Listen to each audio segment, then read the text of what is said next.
Si están viendo este video, seguro conocen el LM358 o por lo menos lo escucharon mencionar o lo usaron alguna vez. Muy probablemente hayan buscado algún circuito para armar un preamplificador de micrófono o un preamplificador de guitarra o alguna otra aplicación con amplificador operacional y hayan encontrado circuitos con el LM358. Y el motivo de este video es demostrar que el LM358 no es adecuado para audio, sin embargo se puede usar en audio. Demostrar también que la mayor parte de los circuitos que hay donde el LM358 se aplica en audio están mal, es decir que el 80-90% fácil de los circuitos que hay dando vueltas por internet son copia de copia de copia de copia de alguno que empezó con un circuito erróneo y eso se distribuyó, producto de la falta de conocimiento de la mayoría de la gente, producto de un montón de páginas web que lo único que hacen para ganar visitas y meter publicidad es copiar circuitos sin dar ninguna explicación sobre el origen ni mucho menos haberlos probado. Y eso es algo que afecta a la mayor parte de Internet. La propagación de circuitos que no funcionan o que funcionan mal. Mismo si buscamos en YouTube preamplificadores con el LM358, vamos a encontrar que la mayoría están mal. Son circuitos que no son correctos. Y si alguien tiene ganas de ver todo este video completo, van a entender por qué afirmo esto y voy a demostrar que esto que estoy diciendo es así. Entonces, sin dar muchas más vueltas, vamos a empezar por explicar lo básico para entender lo que voy a explicar después. Y lo básico es una explicación muy simplificada de los tres modos de funcionamiento, de los tres modos de configuración de funcionamiento de transistores para amplificación que nos importa a nosotros para entender el diagrama interno del LM358. En clase A, el transistor está conduciendo continuamente, es decir, se lleva mediante la polarización de la base, se lleva al transistor a conducir una corriente continuamente, aunque no haya señal en la entrada, para tratar de ubicarlo más o menos a mitad de camino entre positivo y negativo de la fuente. Así, en función de la señal que ingresa, el transistor puede conducir más o menos dentro de la zona lineal y provocar una excursión de tensión hacia arriba y hacia abajo, tomando como cero la polarización que se le haya dado y la tensión, y en consecuencia la tensión con la que quede en reposo en este punto.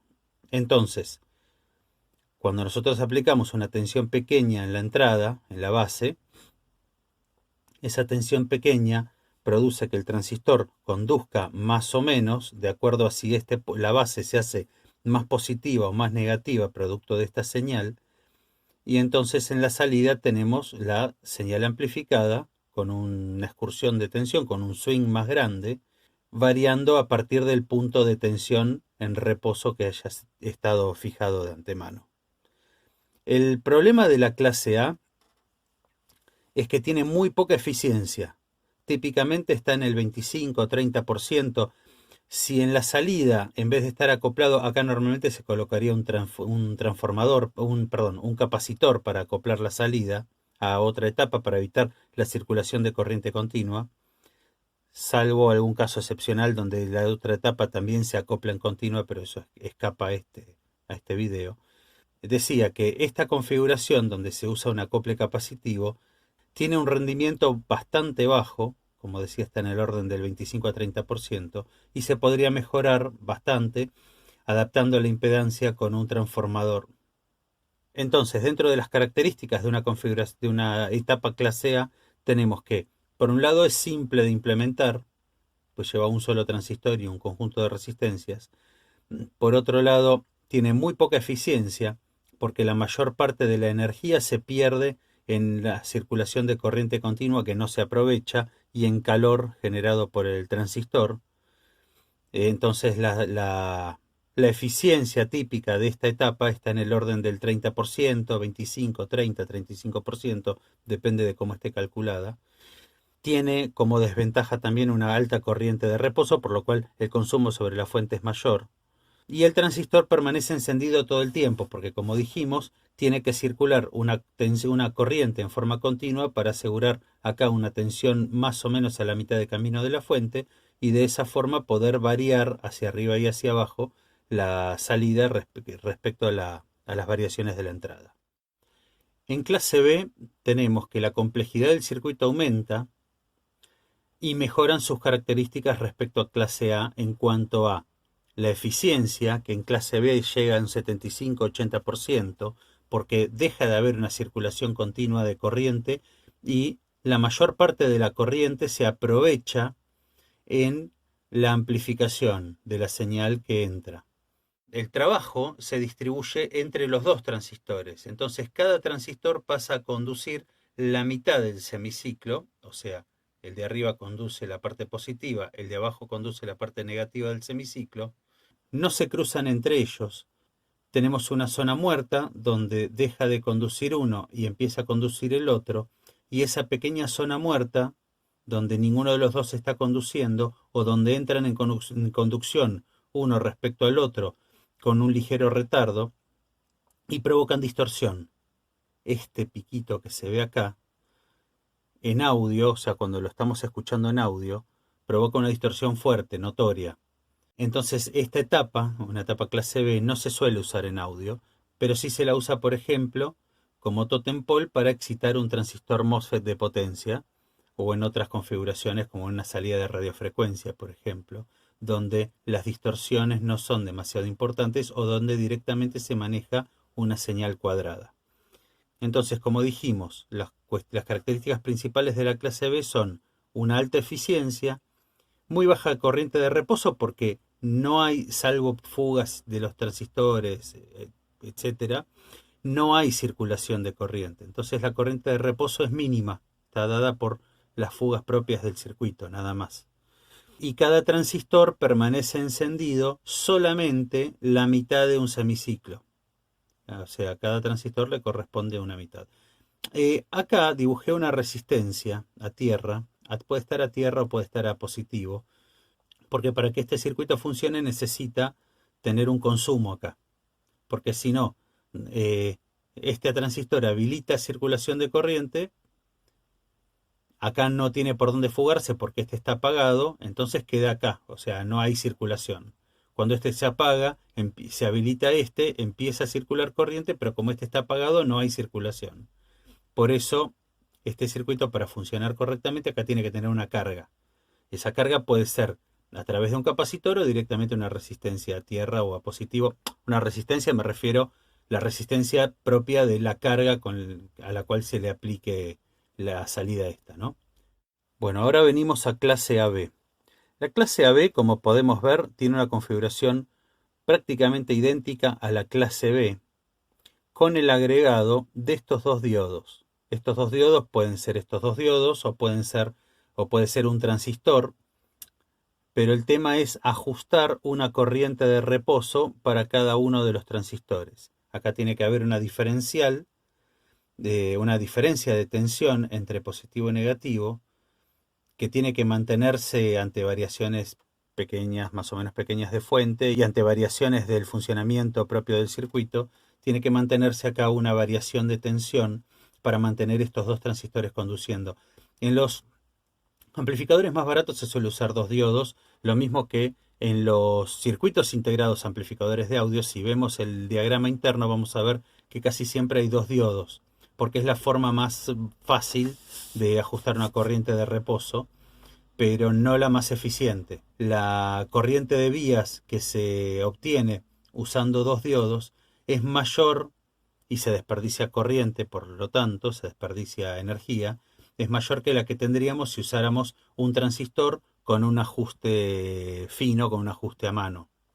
En los amplificadores profesionales o amplificadores de más potencia se suele usar un transistor, un circuito de corriente de vías especialmente hecho. En los más baratos se usan dos diodos. Entonces, volviendo a esto, el circuito AB, la clase AB, una etapa clase AB, es una conjunción de la clase B, donde tenemos cada transistor amplificando la mitad de cada semiciclo, y una clase A, donde los dos transistores permanecen conduciendo en reposo lo suficiente como para que no exista este cruce que teníamos en la clase A, que no exista el problema de que un transistor se apaga y hay un retardo hasta que el otro se prende y por lo tanto tenemos este escalón horrible. Entonces esto se evita manteniendo los dos transistores en conducción, haciendo circular una corriente continuamente por acá, la suficiente como para que los dos transistores estén al inicio de la zona lineal. Entonces cada transistor conduce la mitad de un semiciclo, pero no llega a apagarse del todo cuando el semiciclo se va haciendo más negativo. Entonces queda un remanente de conducción que es aprovechado por el otro para conducir la otra mitad del semiciclo. Entonces a la salida tenemos la señal de entrada amplificada, pero sin la distorsión que teníamos en la clase B. El problema de la circulación esta de corriente es que baja la eficiencia, poquito, pero esa circulación de corriente hace que baje la eficiencia de todo el circuito. Aún así se mantiene una corriente de reposo baja, del orden de 20 mA, 30 mA, menos en amplificadores de menos potencia, un poco más en amplificadores de más potencia, y esta salida es la más usada en amplificadores de audio. Ahora se está empezando a poner de moda cada vez más la clase D, si mal no recuerdo, pero eso no nos importa a nosotros ahora. Pero el LM386, por ejemplo, o el TDA 2002 o el 2003, que son amplificadores de audio muy comunes, muy usados, todos ellos son clase AB, así como la mayoría de los circuitos integrados amplificadores de audio que usamos a nivel jovista. En este librito, que es un manual de amplificadores operacionales de National de 1993, tenemos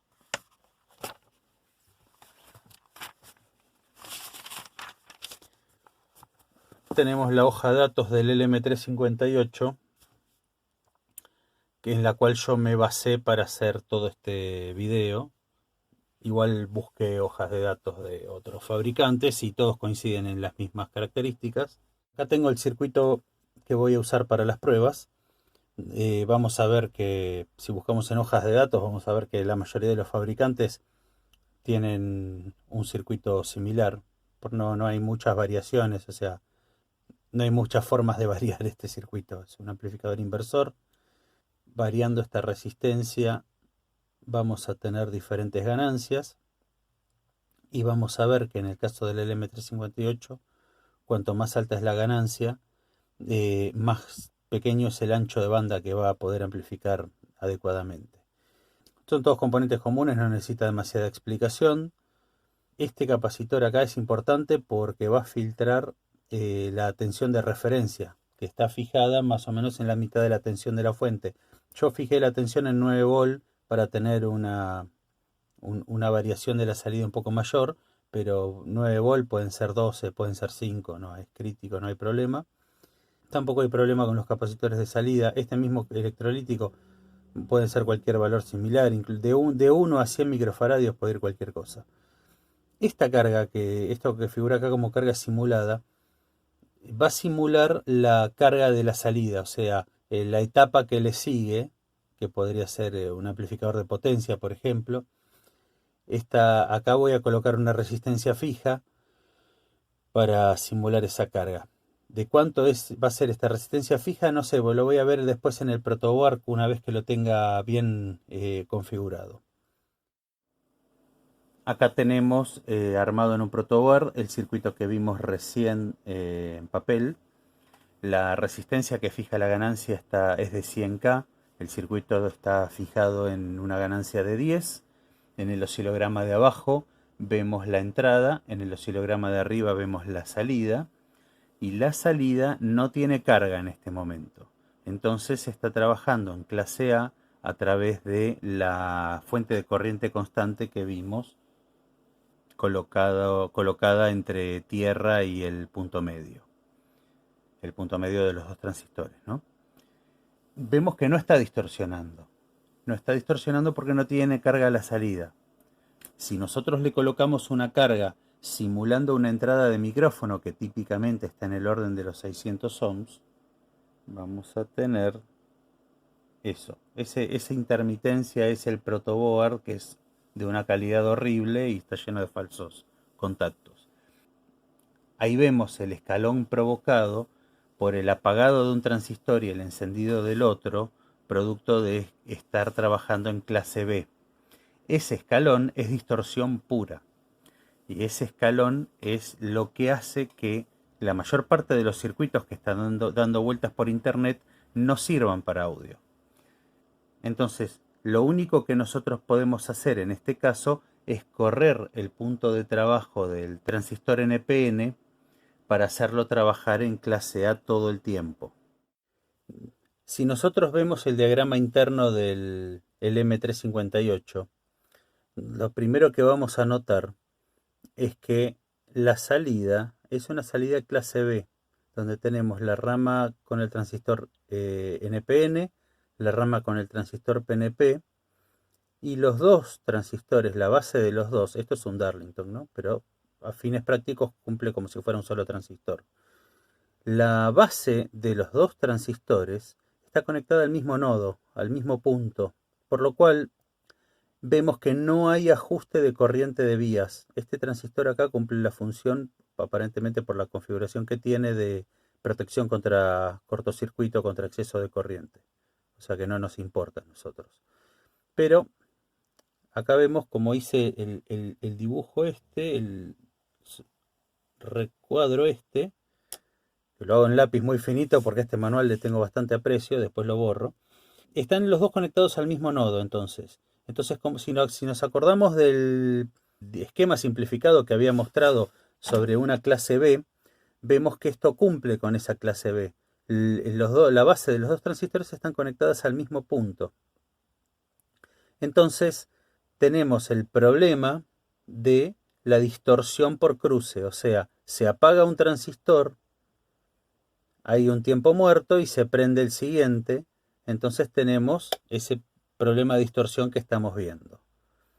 Ahora, como vimos, si nosotros le quitamos la corriente de carga a la salida, o sea, la resistencia que mostré en el circuito, la resistencia que está conectada detrás del capacitor, ¿no? Si nosotros desconectamos esa resistencia, vamos a ver que automáticamente la distorsión desaparece. Y eso es porque esta fuente de corriente constante que hay acá le da una pequeña corriente de polarización a esto para hacer trabajar en clase A mientras haya una circulación de corriente muy baja de 50 microamperes, para hacer trabajar en clase A estos dos transistores y evitar que se prenda este. Entonces, el grueso de corriente circula por acá cuando la salida es muy baja, entonces ahí no tenemos distorsión.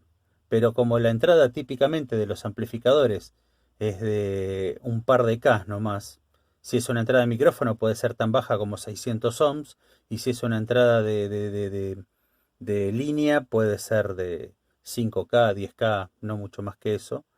Entonces vamos a tener circulación de corriente. Entonces lo que podemos hacer es lo que voy a mostrar ahora, que es agregarle una resistencia a tierra desde la salida y antes del capacitor que va al resto del circuito, para forzar estos transistores, esta salida, este transistor NPN, forzarlo a trabajar en clase A. ¿Qué pasa con esta solución? No es la mejor, porque excede al diseño original de este transistor. Y si bien está mencionada en varias hojas de datos, incluyendo la de este manual, y de hecho hay un ejemplo en este manual en el cual yo me basé para hacer el circuito que mostré, no es la forma adecuada para hacerlo trabajar, pero funciona.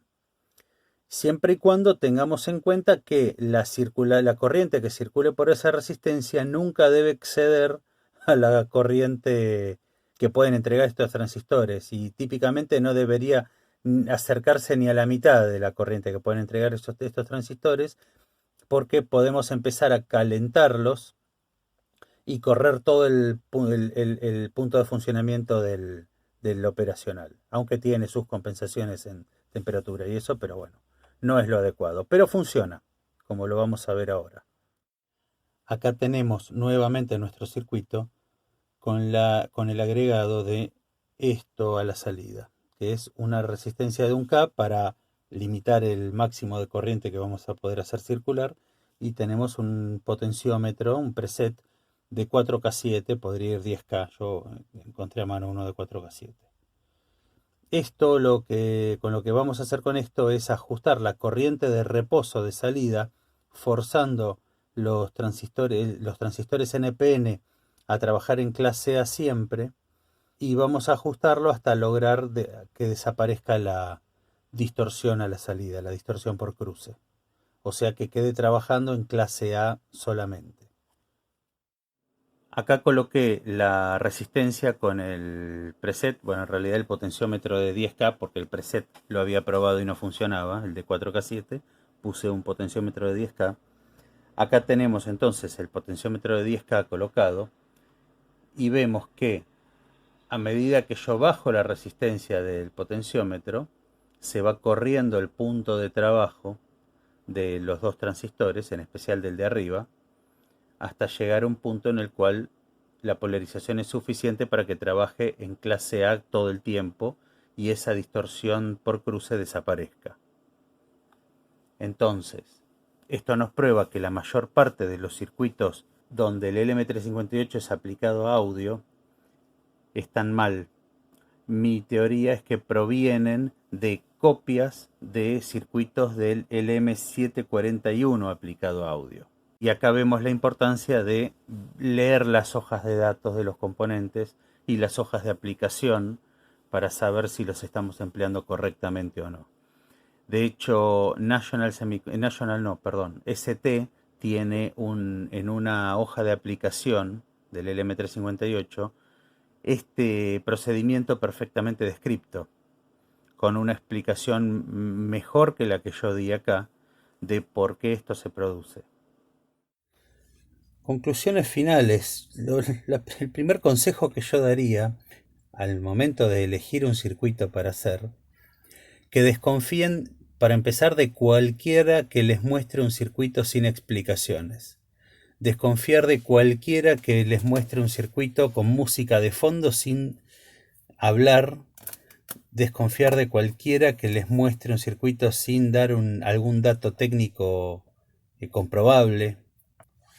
No voy a hablar mal de nadie, pero es muy fácil buscar en YouTube, por ejemplo, y vamos a encontrar toneladas de videos donde hay música de fondo, nadie habla, enchufan cosas en un protoboard y eso funciona por arte de magia. Y la realidad es que muchas veces no funciona.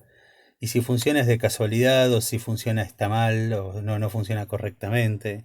O peor todavía, que de eso posiblemente haga un videito ahora, sobre la cantidad de circuitos peligrosísimos que hay de amplificadores en clase A de 1 o 2 transistores que hacen circular corrientes de reposo ridículamente altas por los parlantes, por las bocinas, y son una sentencia de muerte para cualquier parlante, para cualquier bocina, para cualquier altavoz. Pero bueno, la gente no tiene obligación de saber, la gente tiene el deber de aprender si es que le interesa el tema. Y antes de armar cualquier cosa hay que tratar de buscar más información, el buscar por qué algo anda como anda, o por qué algo podría estar mal. Yo veo videos en YouTube en español y en inglés. En inglés mayormente la calidad es bastante buena, en español lamentablemente la calidad suele ser bastante mala. de los videos. Y eso, bueno, eso sin entrar en cuestiones que no hacen a este canal y a este video, tiene mucho que ver con la educación que se le da a la gente en cada país y todo eso. Y yo no pretendo arreglar nada, pero lo que trato de hacer es contribuir con un poquito, aunque sea, a la instrucción de cualquiera que tenga ganas de aprender algo de lo que yo sé, que tampoco sé tanto. Hay canales mucho más recomendables que este, sin ir más lejos, Electrónica FP, que es uno de los mejores canales en español que vi de electrónica. Pero bueno, nada, sin irme por las ramas. Las conclusiones son que el LM358 se puede usar en audio teniendo en cuenta y sabiendo qué es lo que se está haciendo, teniendo en cuenta sus enormes limitaciones para ser usado en audio, teniendo en cuenta también que es una gran ventaja su precio y disponibilidad en todos lados, entonces eso ayuda a que se siga usando para audio. Entonces se puede usar en audio haciéndolo trabajar correctamente y conociendo su funcionamiento básico como para poder saber cómo aplicarlo, por lo menos cómo aplicarlo adecuadamente. Así que bueno, nada, eso, espero que a alguien le haya servido todo este video que se hizo más largo de lo que yo esperaba. Un abrazo grande a todos.